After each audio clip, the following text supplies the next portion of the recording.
Action.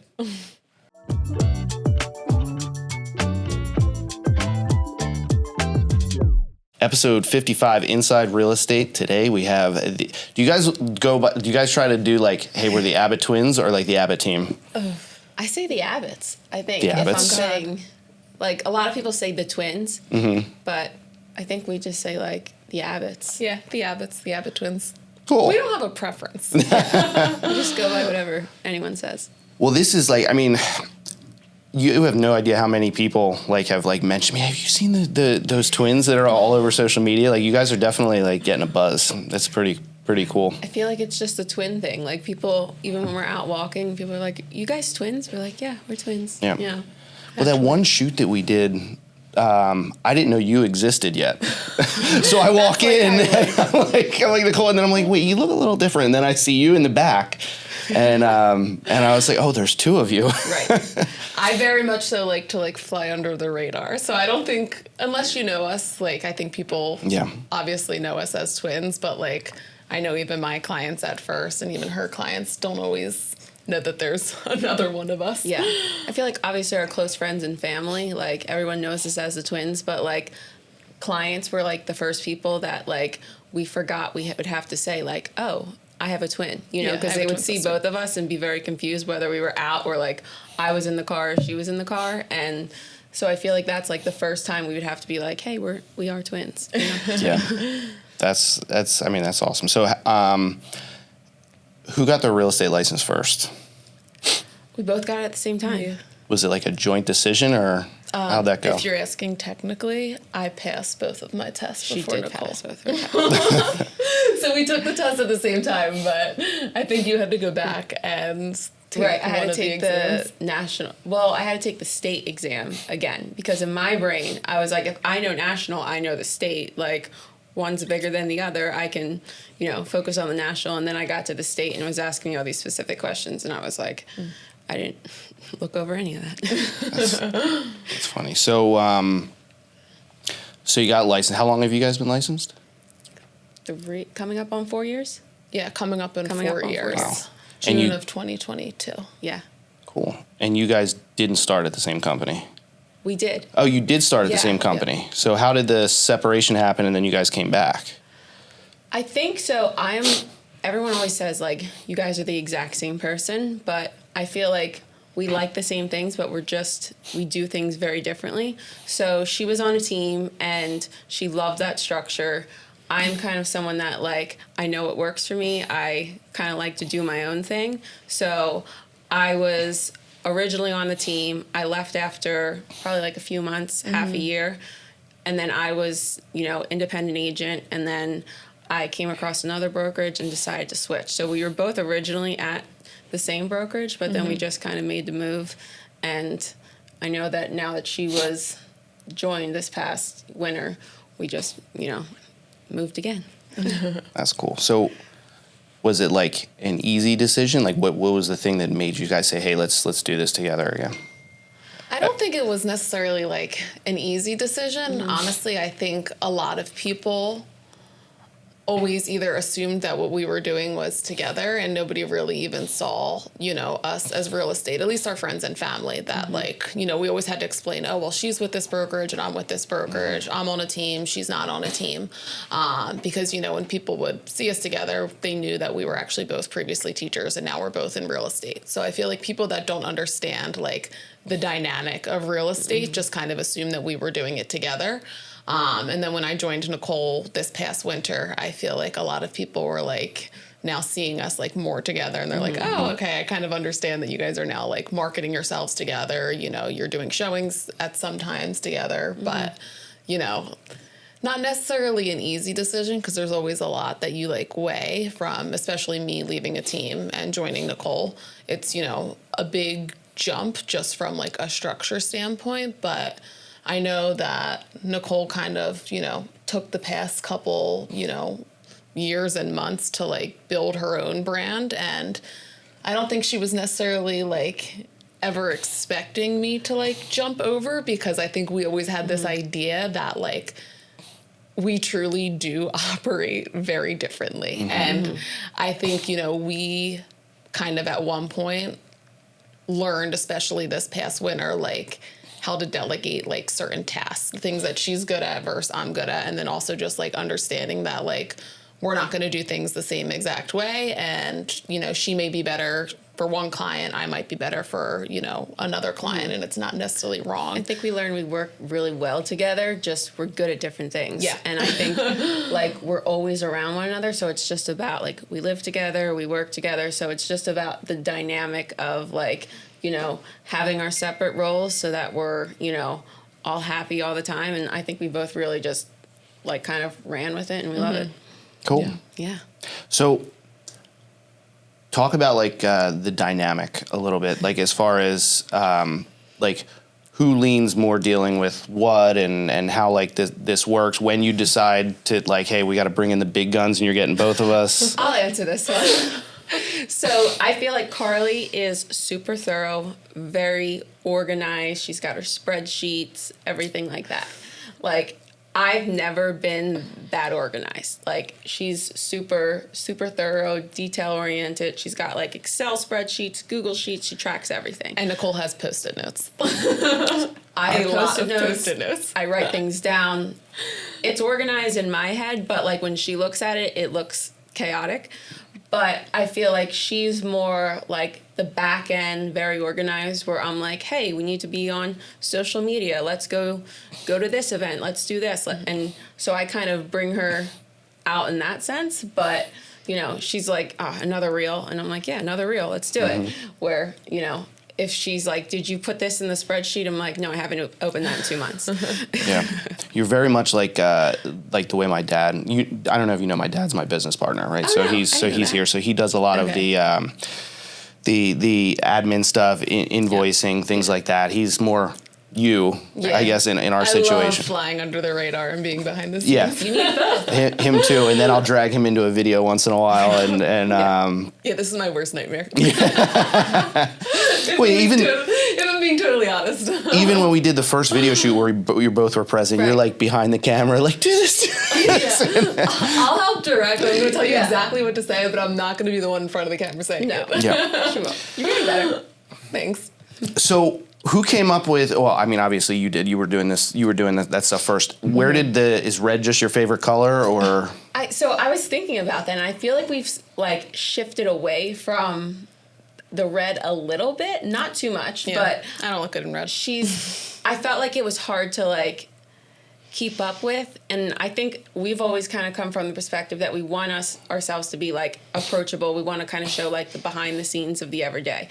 And when I was doing the whole red thing, I think that helped like build a brand without, you know, using a logo and, you know, having the brokerage logo. I felt like it was more like, it's me, it's red, it's recognizable, where now that like we're both together, like the two of us aren't just walking around in red every day, you know? Right. Where like even when I was doing it by myself, like everyone would come up to me and like, you're not in red. I'm like, I don't wear red all day. I just throw it on for the video and then like I post that, you know, like I would film like 4 or 5 reels in like 20 minutes and just change my shirt and, you know, have the 4 or 5 red shirts that I would wear rather than like walk around in red. I do wear red, but it's just not like. She still wears a lot of red. It's not like we're kind of focusing more on like showing like the behind the scenes and like the real side of like what we do on the day to day. And like, unfortunately, we aren't in red every day. Okay.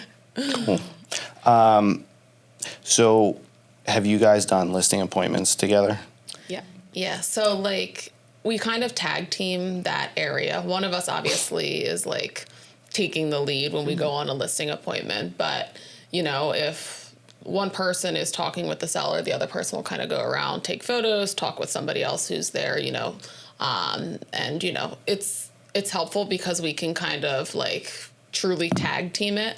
I think people see value now in having like 2 agents versus one, because there is one person that's going to be like, you know, taking the lead, communicating with like, you know, cooperating agents, you know, answering like sign calls, you know, doing all of like the stuff that is like more in the forefront. And then there's somebody else that works behind the scenes, that gets paperwork over and makes sure that, you know, everything, you know, contractually is running, you know, smooth. Right. So I think it's, you know, something that we're still like obviously in the process of figuring out now that we, you know, just started working together. But I know that Nicole kind of has like her system that like works for her. And I've kind of like, you know, been definitely the one that has worked a little bit behind the scenes on the most recent listings that we've had. I think it's just easy because we work so well together that like it doesn't almost have to be like this like set System. Lane. Yeah. It's like if I'm driving, I'm like, Carly, can you send this text from my phone? Or if like she's driving and I'm on the computer, we share the same car. So it's not like spelled out for us, but like that's kind of how we operate with everything. You know, like we don't have like set lanes. It's just like, all right, I'm doing this, you're doing that, and we're always right next to each other, so it's not even a big deal to be like, hey, can you send this text? It's just like, here, take my phone, send this text, and answer this person. Yeah. You know, so it's been good, but I feel like the listings is definitely something that, like, we were like, okay, we want to market ourselves on the same sign together. You know, that's something that I feel like, you know, everyone kind of knows an agent. You know, every sign is, you know, somewhat similar to an extent. So we were like, that's kind of one way that we can like separate ourselves from, Stand you know, other agents, and it's an easy way to do that. But with buyers, we're definitely more, you know, like she has her set of buyers, I have my set of buyers, just because, you know, it streamlines the process a bit. And sometimes, you know, it could almost be more confusing when there's like two people going back and forth. But the listings can be a little bit more, you know, helpful to have us both kind of tag team involved. I guess it's not really necessary to have two people for a buyer all the time either. Right? I mean, sometimes she'll show up with me and I'm like, you want to come to this showing? And like, she'll be there. I'm like, can you run this manufacturer number? Can you do this? And it is nice to kind of have another person with you. Like, we enjoy it. I think like the big thing we talked about though is that like, we wanted to make sure that even though we're doing this together, we're both not doing the same job because, you know, that's obviously not the most efficient. And I think there's ways where like we know how we both operate and we know when to jump in and when not to jump in, which has been like super helpful, you know, especially in the past couple months, like more than I think both of us could have imagined, just like having like that extra set of hands, because real estate, you know, it's unpredictable. Some days are absolutely crazy. You know, one day Nicole is absolutely swamped and it's like, okay, I can kind of step in and help her. And then, you know, the other day I'm swamped and she can kind of step in and help me. But yeah, making sure that we're not like doing the same job, of course, but also like supporting one another. Have you guys ever had like an emergency, like, hey, Nicole's like, I can't be there, can you go there? And then you just kind of swap the other one. It was actually one time when we were on a team when I went for Carly, because I think you were at a different appointment and I was meeting a buyer with the team lead and we both went, and I was like, okay, just play it cool. Like, you've never met this guy before. And like, I think my first question was like, so like, why did you move? Like, what's bringing you to the area? Or like a question that I should have known the answer to. She should have known, And I was like, oh, I'm going to blow my cover. Like, it was like the most like basic question that like Carly clearly asked before, that he kind of looked at me and was like, we've talked about this 20 times. It was like a newer, like this was years ago. It was a newer buyer that like we like at the time like were just starting to work with, like, and like somebody that probably wouldn't have even like known that we were twins. But I think he did eventually figure it out. Like once we both showed up, he was like, wait a minute, were you the one? And I don't think we ever admitted it. We were like, no, like, you're crazy. It's just too overwhelming to admit to like a new client too, like that, like, oh, well, that was like my twin sister. Blah, blah, blah, that's pretty funny. It's easy swap, though. I think that was really the only time. Yeah. So, what's like something that does any of it get in the way? Like, are you ever like, is there anything challenging about it? Or like you guys said, you just work so well together that it's great? I mean, I think we work so well together. We really like working together. So I feel like that's been like awesome. You know, naturally we are with each other probably 24/7, you know, we live together, we work together. So like, I still think that like for how much we're together, like it is pretty seamless. You know, we're naturally going to bicker back and forth, but we get over it in like 2 minutes because we have to. And like, I think it's just been so easy to like naturally work with one another. I was expecting it to be a lot worse. Right. Not because like I love her, I live with her, she's my sister, but like I also felt like for a while, like I had this like idea in my head that like she operates so differently than how I operate, and that like it's just never going to work. Like she has her own thing and that works for her. I do my own thing and that works for me. And then I think, you know, at one point when we were starting to think about, you know, doing this together, we realized that like rather than looking at it like as like, oh my gosh, we're so different, like realizing that like this is actually something that could really work for us, and that, you know, not every agent is different, not every client is, you know, the same, of course. So like figuring out, you know, and something is trial and error, figuring out like, you know, where she can step up and, you know, take the lead on certain things, and then where I can kind of, you know, help out there. I feel like people always say, like, don't work with family, but, like, for us, it's like we work so well together, and we want to be with each other. Right. So, like, we've gone to the same college, like, you know, we would always try to get in the same school, like, or classes when we were in high school. So, like, we always kind of, like, gravitated towards one another. So it just made sense that, like, you know, maybe typical people shouldn't work with family, but I feel like we're just a different situation where it just works, you know? Yeah.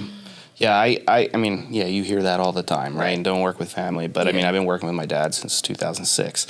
And, yeah, we just broke 20 years this year. Nice. So, yeah, it was it's crazy how fast that goes. But, you know, one thing that I always find is like the trust factor. Yeah. You know, I think one of the, you know, you hear these horror stories about family working together and one person screws the other person. I don't feel that ever. You know, it's like, when it blows up, it blows up. Oh, yeah. But it's always like, we know we're always, you know, we'll hit speed bumps, but we're always pulling, you know, rowing the boats in the same direction. Right. And I remember even like when you were thinking like, okay, like, you know, I feel like I'm ready to kind of like take a next step. And I was thinking like, you know, she's an awesome agent. You know, I would absolutely, like, I already have that trust, like you said. You know, like, I know that she's not going to drop the ball. You know, she's going to be on top of it. She works, you know, very similar to how I work with buyers. So it's just an easy transition in that sense. But like if I think about like I was going to need help, you know, at some point, like thinking about hiring someone else like would be really hard. Like I would want Carly, you know, like I wouldn't want someone I wouldn't want to hire someone else because there is that trust factor. And like I like to kind of be more in control because I know, you know, what works for me, what kind of works, you know. So like I know that Carly knew that too. So it was just an easy transition that I feel like most people when you're creating a team don't think of, like have to think about. That we were just kind of like, yeah, that just makes sense. Like, you know what to do. Like we've already had the similar systems, you know, you might have a few questions like with the seller side and stuff like that, but it was just, there was no training. You know? What are your backgrounds? You said you both went to, did you go to the same school? You ended up going to the same school? We went to East Stroudsburg University. We both played soccer there. Then we were early childhood special education there. And then we moved back here towards Westchester to get our degree in literacy. And then we did that. We got hired at the same school district, 2 different schools. And then we lasted a year and we're in real estate. Wow. So we're kind of, for anybody who's following you on social media and everything, we're kind of like watching the building of the brand, right? And I mean, you kind of, you know, built the foundation, I guess, that you're both working.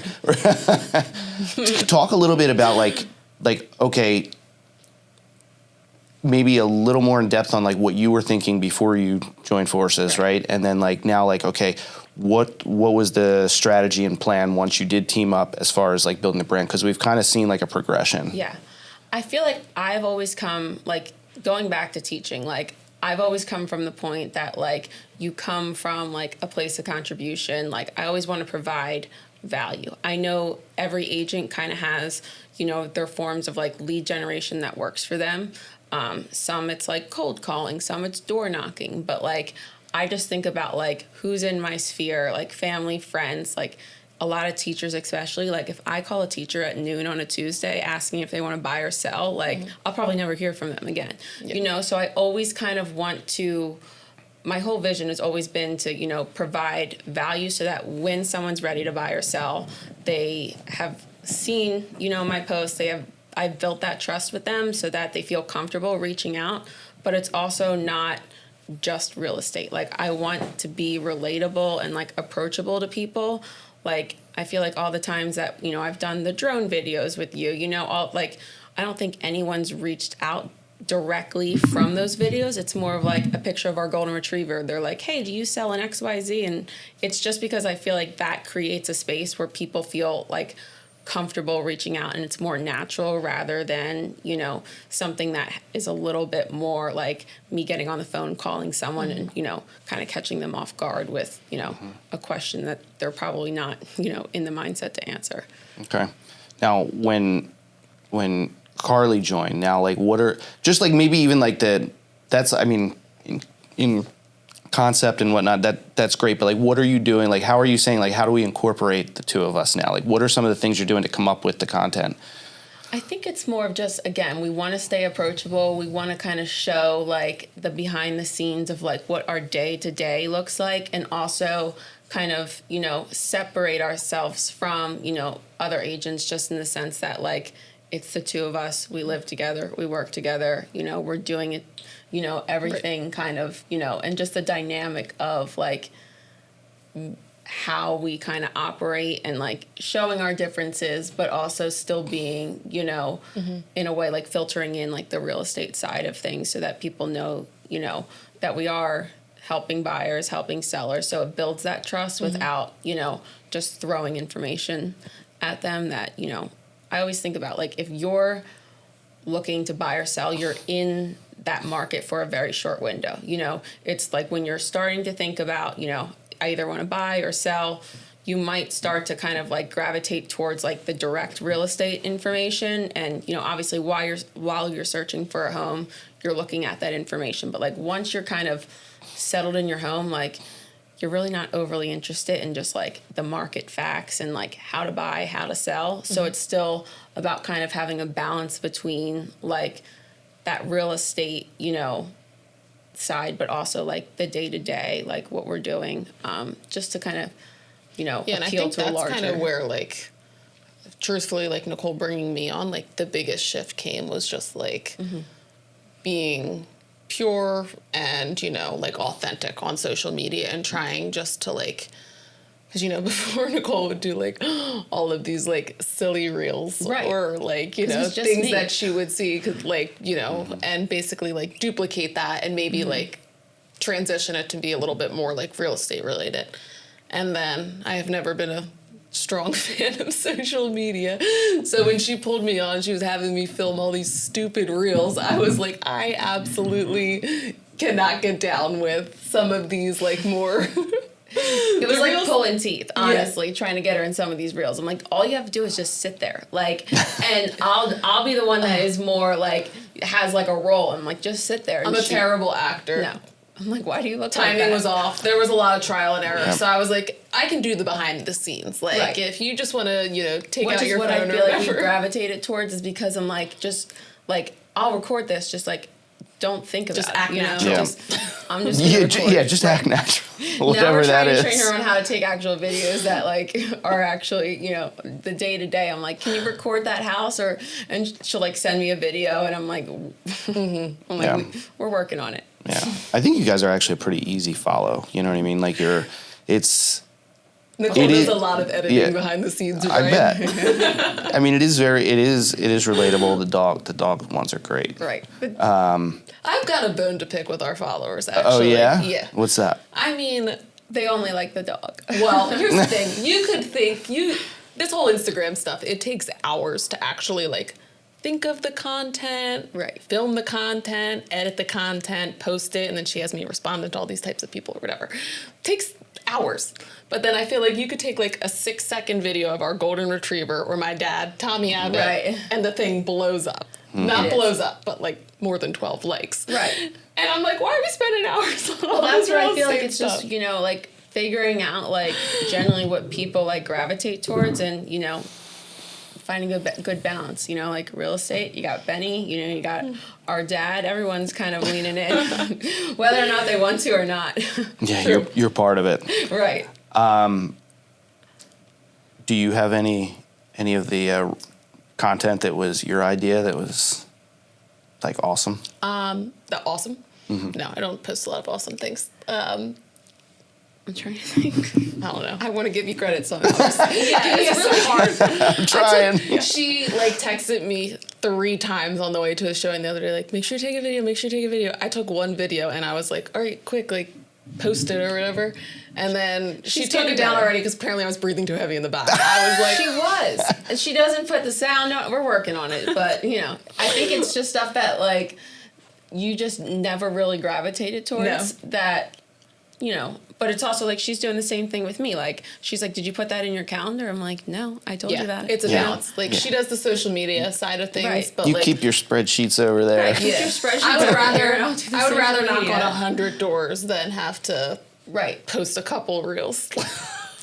You're actually Wouldn't be like me. most of the agents we work with. It's like we go in there and it's like this takes a few minutes to do, and they're like first take and it sucked, and then they're like, are we done yet? I'm like, what? I have to go to the bathroom. She's over there with her spreadsheet. She's got like all the estate sales and the address and everything like that. And I'm like, what in the world are you? But like, it works for her. So that's why it's a good balance. You know, like we have the, you know, kind of like back end, like the marketing, you know, we do like mailers to neighborhoods where like it's a good balance, you know, for like. She forces me to do things that I don't want to do, like social media, and I'm like, you know, Help me seal these envelopes. Yeah. I'm like, I got you. Seal an envelope. Yeah. That's awesome. Okay, let's switch over into a little more of the real estate stuff, right? Okay. So you guys said like a lot of times you'll tag team the listings, right? And you'll deal with buyers on your own most of the time, right? Mm-hmm. So let's start with buyers first. So what is the Abbott's approach towards buyers? Like, do you have like a joint one, or you kind of just do your own thing, but have a general like core, like this is how us as a team, like this is what you can expect from either of us? Like, how does that work? Yeah, I feel like we honestly operate like fairly similarly with the buyer side of things. I mean, like how our process looks, it kind of depends on like time frame, and we also do kind of like to take the buyer's lead in some sense. But like generally speaking, you know, we will always like to jump on a consult with the buyer, you know, just to get an idea of what they're looking for. We don't pay for like any sort of leads, so we're not like, you know, running around meeting people at properties that they inquire on, which I think is honestly something that has changed a lot from when I was on a team, and it's kind of helped to like slow my process down, you know, like when you're on a team and you're getting internet leads or, you know, something like that, then, you know, you are, you know, rushing out to meet the buyer at the property, having them sign, you know, just a property specific agreement. Yeah, trying to build and the then you're, you know, trying to build the relationship and then kind of like backtracking in some sense to be like, you know, offering your value. But, you know, especially when, you know, the past couple months, you know, we've gotten a lot of people that have like reached out to us either, you know, from Instagram or just from, you know, clients that we've worked with, like past referrals. So that has slowed our process a little bit and allowed us to do, you know, a more formal like consultation with them, getting an idea of what they're looking for, provide value, and like referring them to lenders. I think it's just a matter of like having people's trust from the beginning, where like internet leads, you might have to build that trust a little bit more before they're willing to like sit down and meet with you.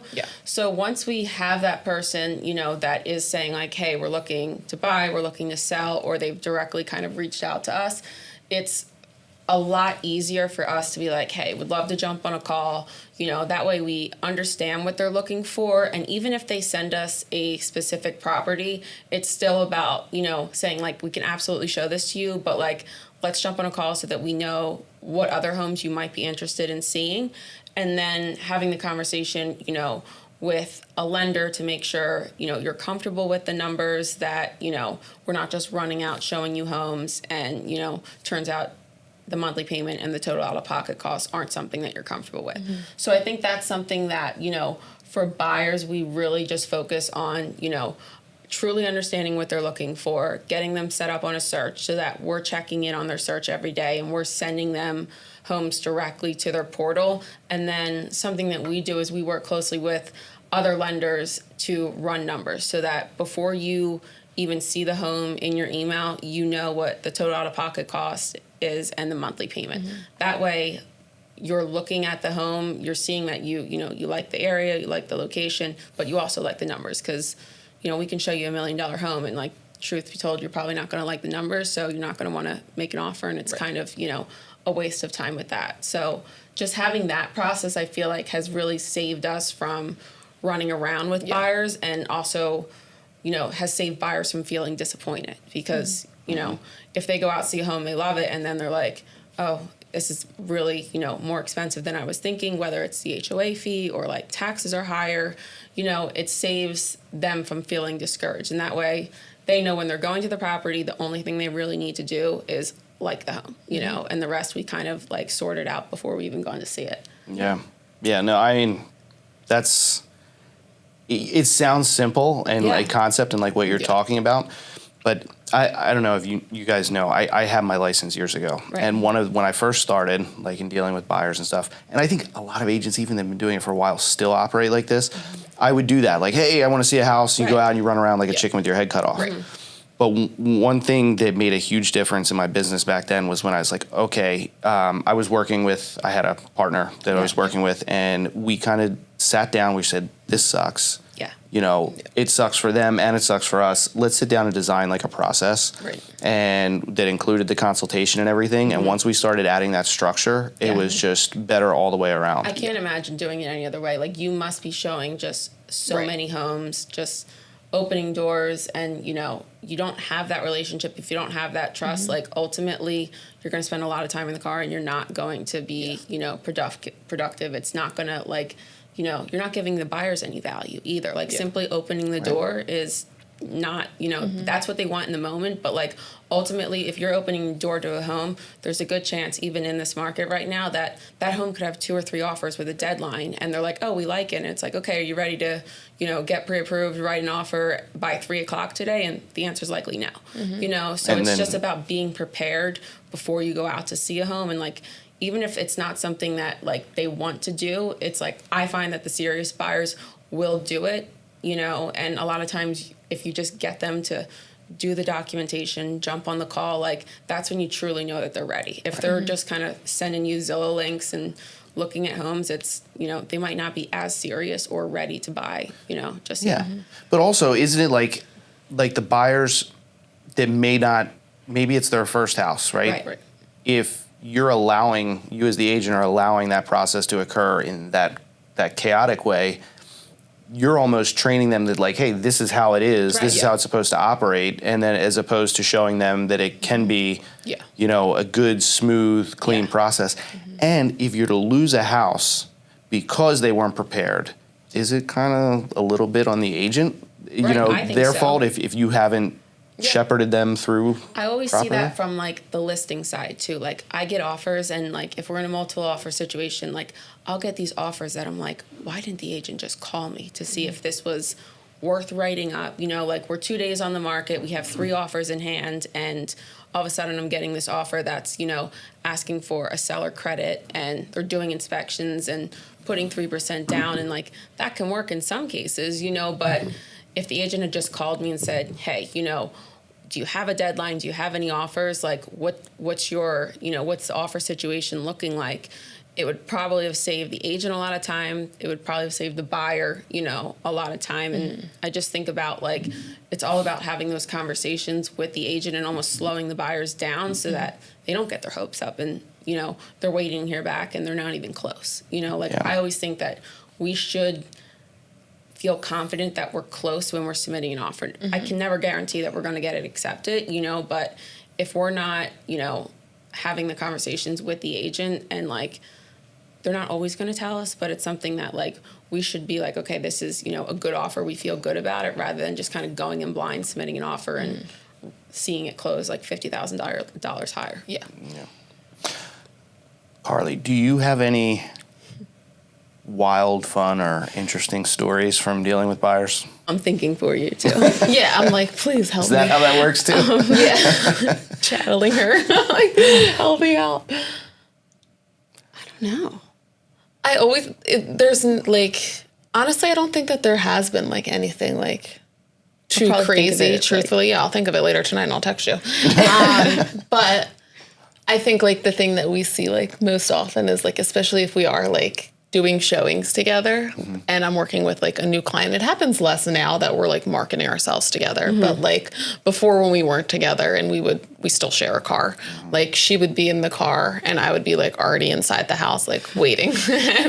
And I would text them and say like, hey, you know, like I'm inside, like come in whenever. And if they weren't looking at their phone, they would just be like waiting in their car thinking like, that I'm Nicole, like waiting for her to get out, and then I would have to come outside, and they would be like, "Oh my gosh!" There was one time where Carly had gone into the house. I was on my computer in the passenger seat, like for like 20 minutes, 20 minutes, not a short period of time. And I had looked up, and they were just so patiently, like standing there with their hands crossed, looking at me, and I was like, "Oh my god!" So I texted Carly because I didn't know who they were, and I was like, "Your buyers are here," and I like rolled down the window. I was like, Carly's inside, and you could just tell that they were like, absolutely mind blown. Yeah. And I was like, I'm her twin sister, but like Carly's inside. And I was just like, oh my gosh. Like, because Carly had they had said that they were running late or something, but in their mind, it was only like 2 minutes late. So Carly was just chilling inside. And I was like, oh my God. I feel like that happened a lot more before when we were working together. Yeah. Or like Nicole, I would get like a text from Nicole, like, yo, I think your client just punched me in the arm, a giant. And I'm like, yep, that was him. Like he did text me, but I think he realized that it was you too late. What do buyers really need from their agents right now in this market?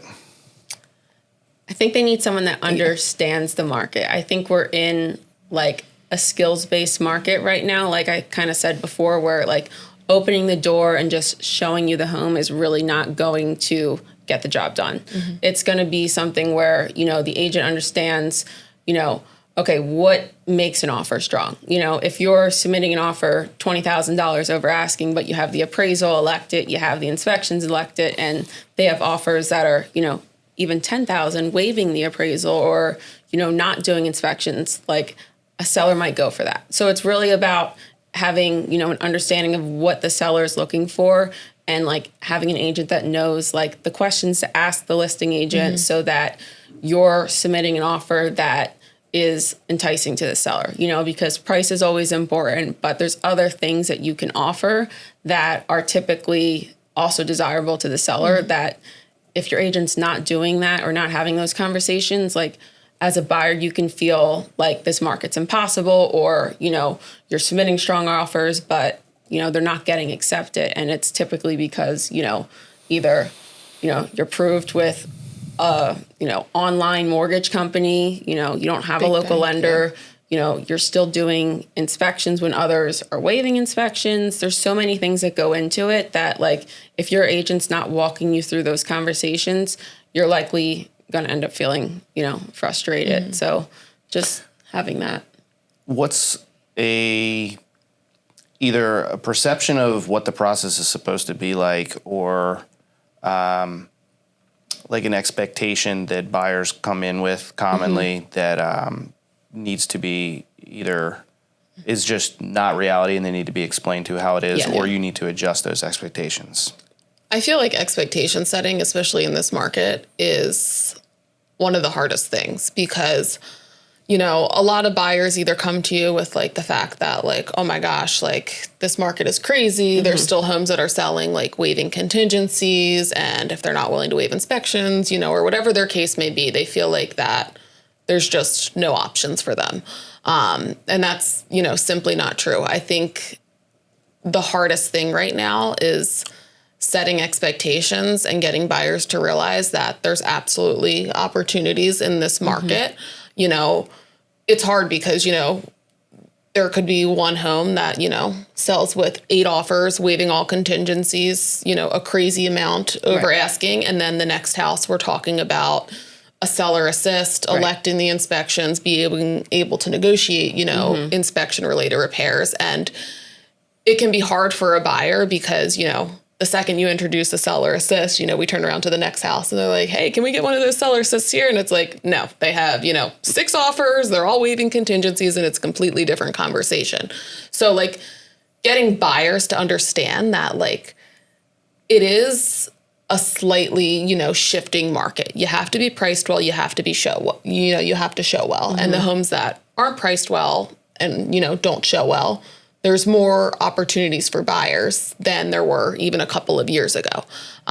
You know, there was a buyer that we were working with a couple of years ago that, you know, it was a totally different market. You know, if we weren't willing to, you know, waive inspections, waive contingencies, and go, you know, in some cases above asking, depending on how it's priced, they felt like they didn't have a shot. And in most cases, that was true. Right. But, you know, this past fall specifically, like, there was a huge window of opportunities that I think a lot of buyers have this assumption that if they're not willing to do X, Y, Z, then, you know, they can't own a home.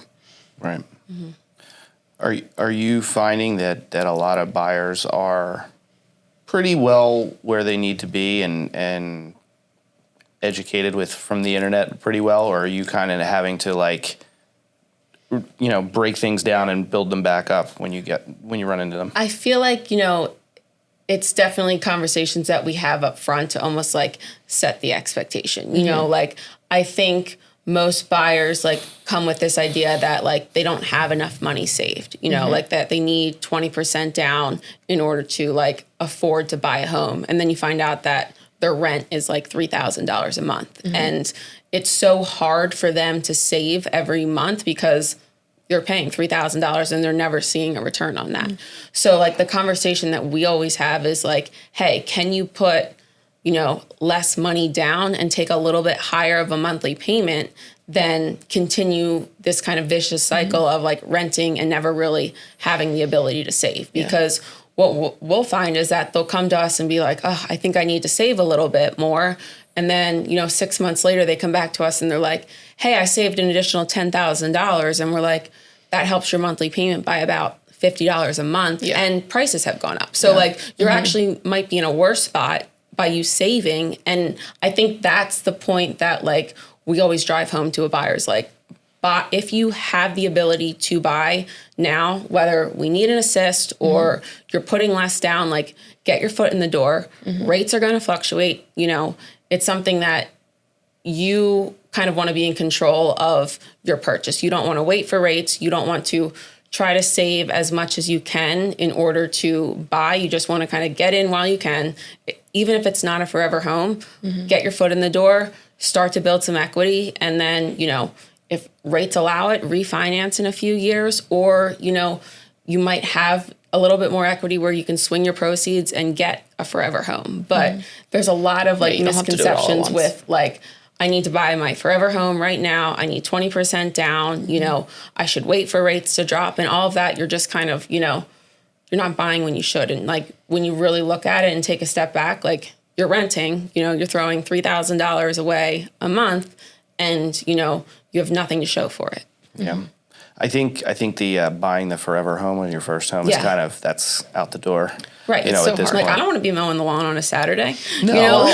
It's hard for other reasons other than mowing the lawn. Right. But it's just like, you know, I remember my my parents' house is it's a pretty decent sized house, and but they bought it for $191,000, right. And it's like it was a lot back then. Yep. Yeah. But it's not like what things are now. You know? I think we see that with a lot of buyers and like their parents being like, oh, this is overpriced. I'm like, well, actually they have 4 offers. So like whether or not you think it's overpriced, like it is, you know, I think it's a harsh reality for even, you know, parents coming back into the market and being like, this is, you know, $400,000. And you're like, yep. I think it's, so 2 things I want to get to. So one, you guys are young, right? So you're closer to the ages of, if not right in the ages where these, you know, these young people are talking about, you know, the affordability problem and all that type of thing. One, are people closer in a lot of cases than they think they are to being able to afford a home? 1,000%. So, yeah. Especially, you know, rates help to a certain extent. You know, a couple years ago when they were pushing 8 and, you know, it was still a very, very competitive market, kind of like we were talking about, like it is harder for the first time home buyer to compete with somebody that is sitting on hundreds of thousands of dollars and they're able to swing their equity, especially in multiple offer situations, because obviously the amount that people have down, you know, agents look at BFI, agents look at the full picture, their finances. So I think there has certainly been a window of opportunity. Going off of kind of what Nicole was talking about with like the 20% down, I think that is the biggest misconception that stops home buyers from thinking, okay, I'm not going to be able to afford a house. I'm not going to be able to buy a house. I don't have, X amount down in order to get rid of mortgage insurance and, get a slightly lower monthly payment. And in doing so, they decide to wait, and then they rent, and they just, never build any sort of equity. But I think people, when you actually run the numbers, are much closer than you think or than they think, because, there are absolutely opportunities to get a seller assist, to be creative with, 2-1 buy downs and, do all of these things that, we can kind of get creative with the numbers behind the scenes. Granted, we always say, you have to be comfortable with the out of pocket. You have to be comfortable with the monthly payment, knowing that if and when rates drop, it will get better, but you at least know worst case scenario. And I think it's just too, like, you think about like the buyers that are coming to us, a lot of them are renting, and like rent prices right now aren't cheap either. So if they have a little bit saved, like, hey, maybe you buy this and you and your roommate who you're living with, now you're having them pay rent to you. So you're building equity, and, you still have the help of having that, second person, help contribute to the mortgage without, completely taking it on yourself if it is a little bit higher. But I will say that a lot of people find that, like, it is fairly similar to what they're paying in rent. They just, I think the fear comes from like that whole idea that they need the 20% down. I did, and that's something you said. I was always, when I would be dealing with buyers and and first time buyers and whatnot, that the advice was always you need the 20% down to get rid of the PMI. But I'm like, how much do you have to put down to even put the slightest dent in your mortgage payment? It's Why crazy. not keep the money in the bank? Yeah. Because the PMI is not that crazy. It really is not that much. And I think there's like this like fear of like, oh my gosh, I'm paying mortgage insurance. And it's like, it really is cheap in the scheme of things. And kind of like Nicole even said earlier, like buyers come back to us and they're thrilled. Like, I just saved $10,000, $20,000. And we tell them, okay, your monthly payment's going to change by, $60 to $120. But, most of the time when, people even say like, I got a $10,000 gift, I saved $10,000. If we are like, okay, would you rather keep that $10,000 in your pocket and, have an emergency fund for, home ownership, or be able to, use it for furniture, any cosmetics you want to do? Or would you rather lower your payment by $60? And they're like, well, I will absolutely pocket this $10,000 to keep in my back pocket, because it really it doesn't move the needle enough to make a difference for most people.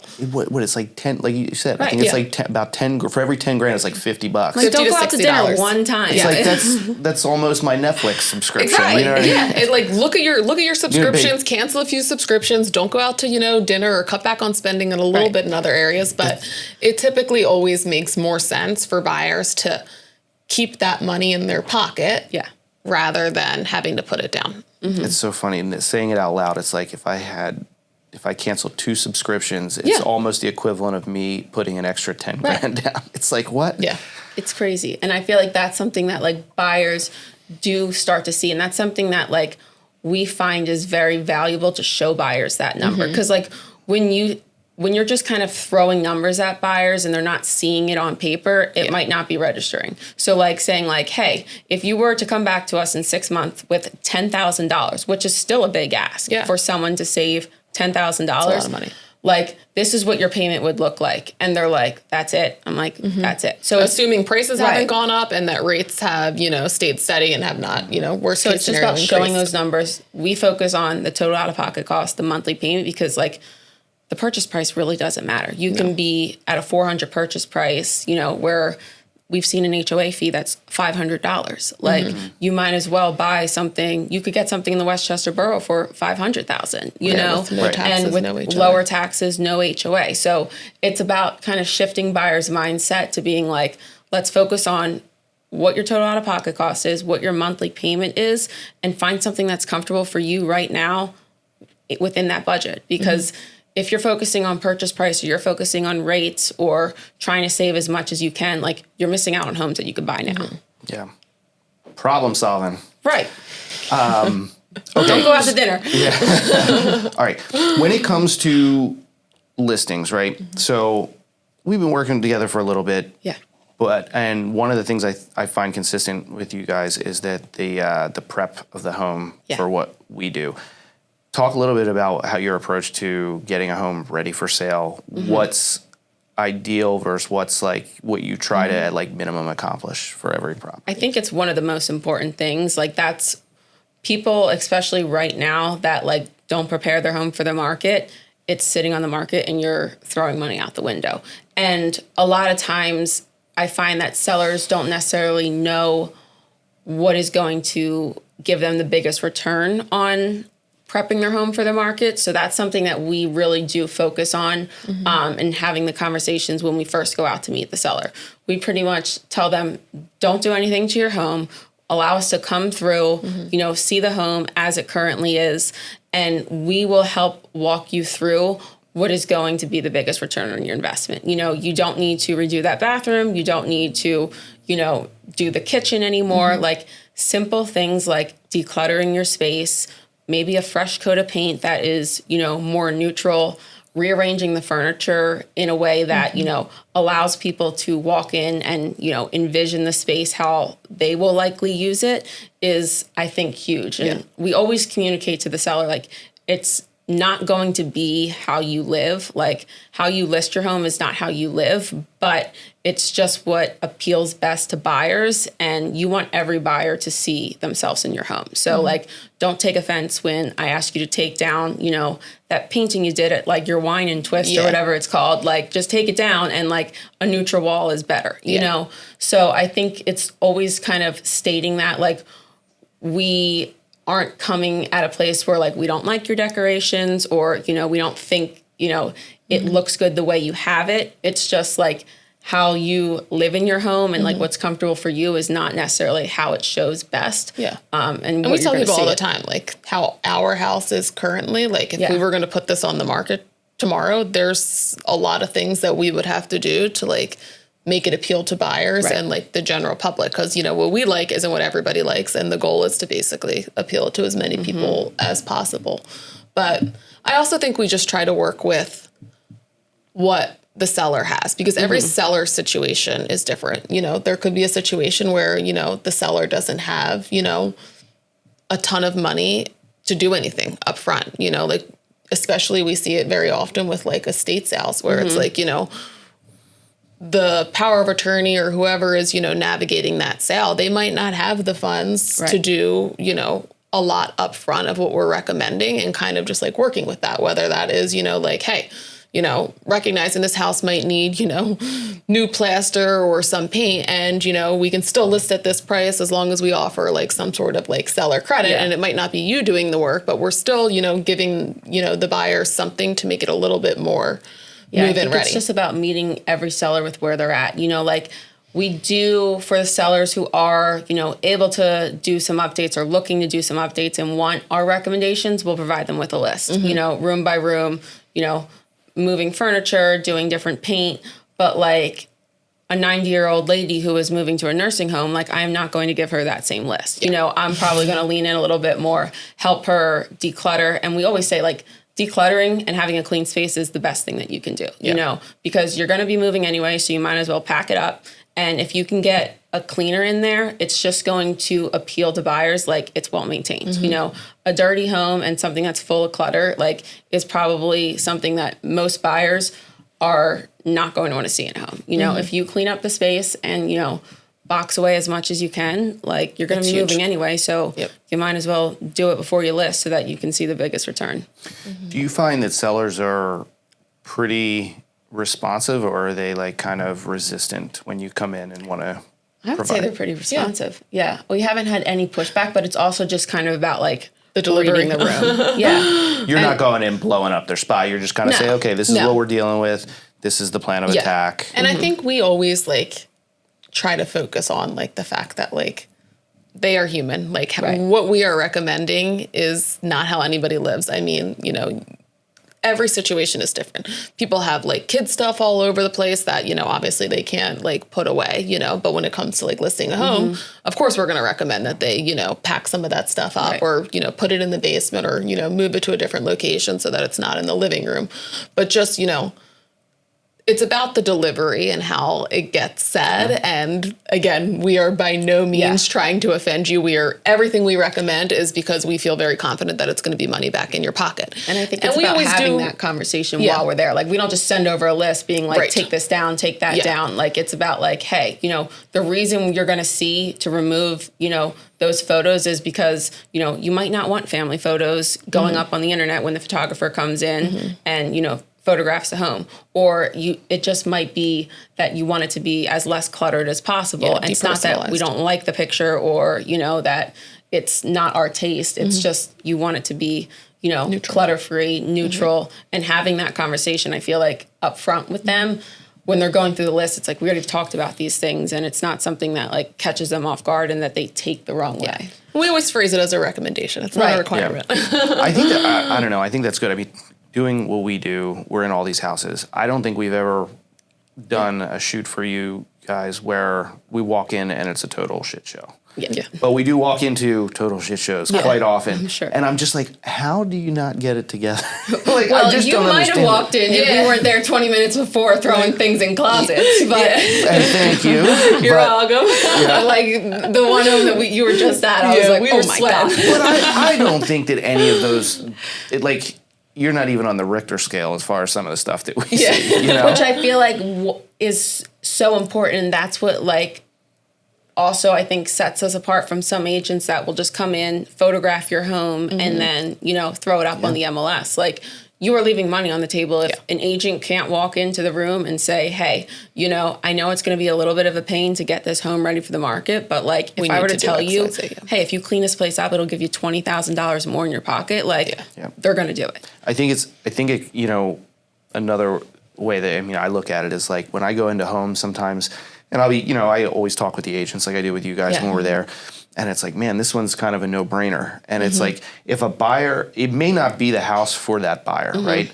But that should be what they have to decide, whether or not this home meets their needs, not whether it's a good home. And I think the prep and the stuff that you guys have been talking about is like, you're presenting it as a good home, and then the buyer just has to make the decision, is this the home for us? Exactly. 1,000%. Yeah.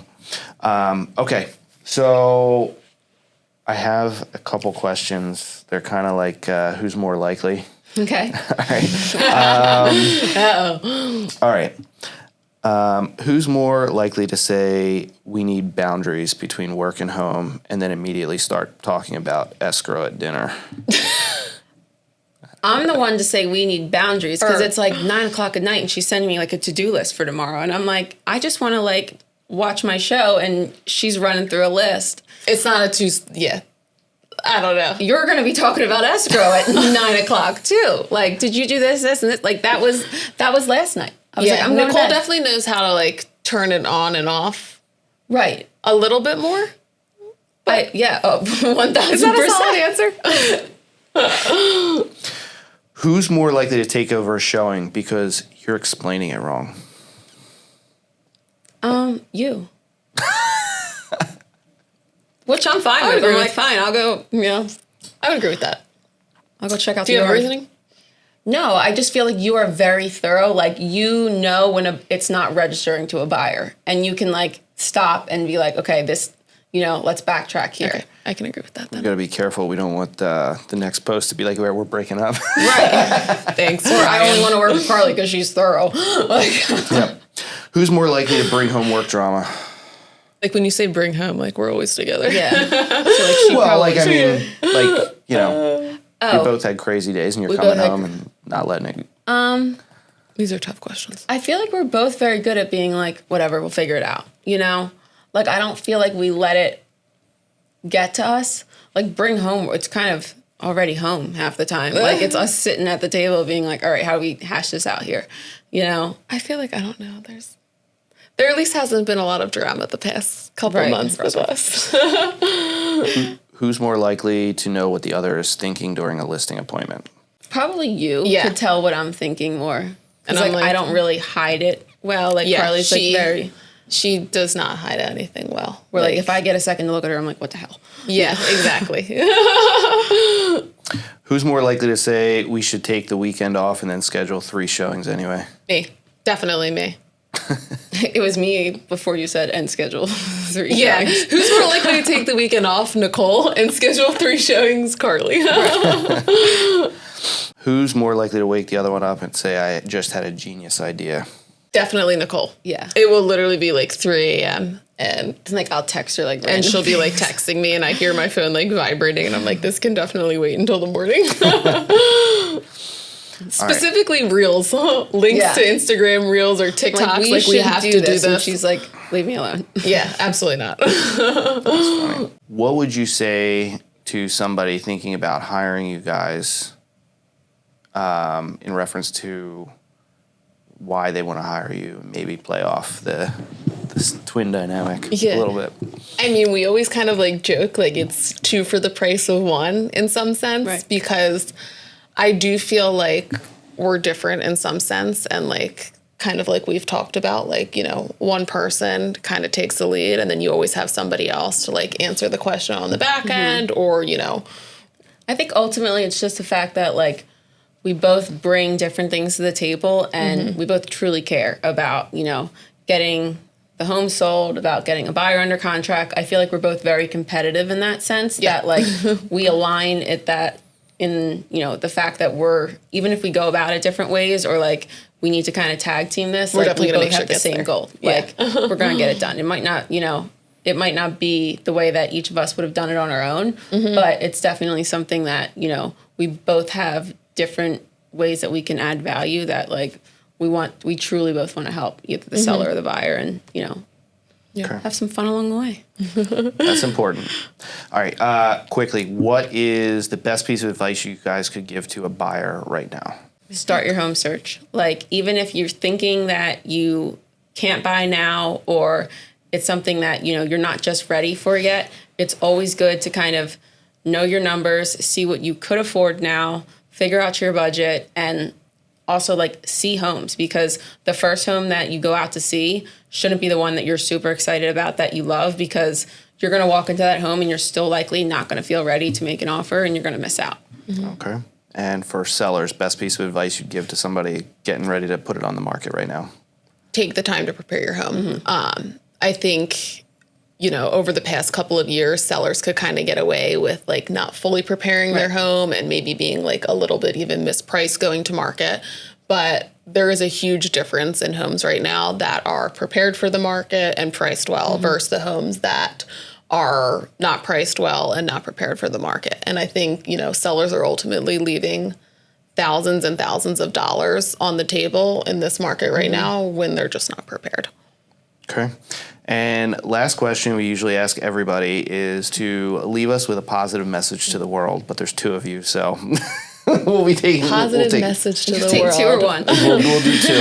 Okay. I think my positive message would just be to come from a place of contribution consistently. I think when you know, show up for people and you are, you know, coming from a place where you're like providing them with service rather than trying to sell them on something, that is ultimately going to be what builds the most trust and, you know, what keeps the business moving forward.